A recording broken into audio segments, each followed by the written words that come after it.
дека ние мора да вложуваме во обновливи извори на енергија, самите да имаме собствено производство на електрична енергија и во енергетска ефикасност. Особено што значи штедење, дефинитивно. А тоа е тема за која премногу малку се зборува и навистина многу малку сме направиле на полето на енергетски ефикасни објекти. Дали доволно се разбира?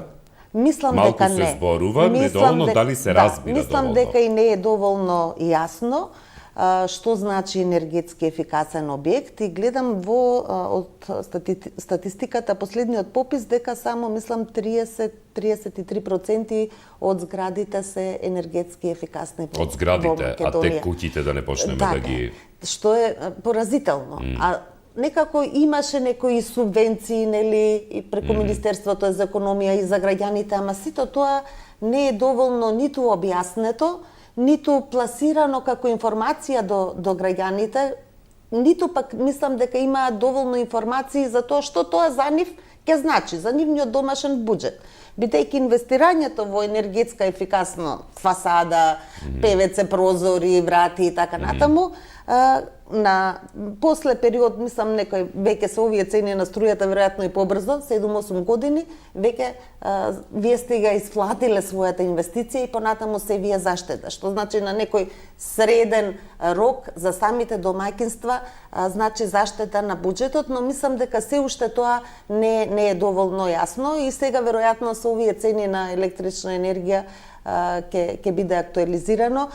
Јас имав и неодамна пратеничко прашање на оваа тема, бидејќи ние го донесовме законот за енергетска ефикасност и според тој закон треба да се формира фонд за енергетска ефикасност, кој што уште треба, одговорот ми беше дека оваа есен веќе има некој драфт и ќе се пласира до јавноста за да биде изложен на дебата, дискусии, да се види дали некоја промена околу тоа ќе има, но затоа велам многу малку се работи и институциите едноставно како да не ја препознаваат важноста на оваа тема.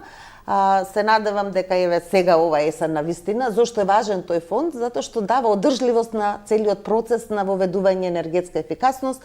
Значи фирмите ќе можат таму да се аплицираат, да добиваат средства кои што се нели со соодветни минимални камати или веќе ќе видиме каков ќе биде концептот, да вложуваат во енергетска ефикасна објекти и не само за објектите, и за процесите, оние што се бизнисот, значи многу е важно самиот процес на производство дали е енергетски ефикасен или не и колку вие трошите електрична енергија, можеби непотребно во самиот процес на производство. Така што тоа е една голема тема на која мислам дека навистина треба да се посветиме, затоа што нема да биде енергијата прашање само сега оваа зима. Тоа е повеќе од јасно дека и во следните години тоа ќе биде еден од клучните проблеми за кои што ќе треба да се зборува. Инаку пресметката на пример од Европската унија е тие велат дека со секој 1% енергетска ефикасност зависноста, потребата од увоз на газ се намалува за 2,6%.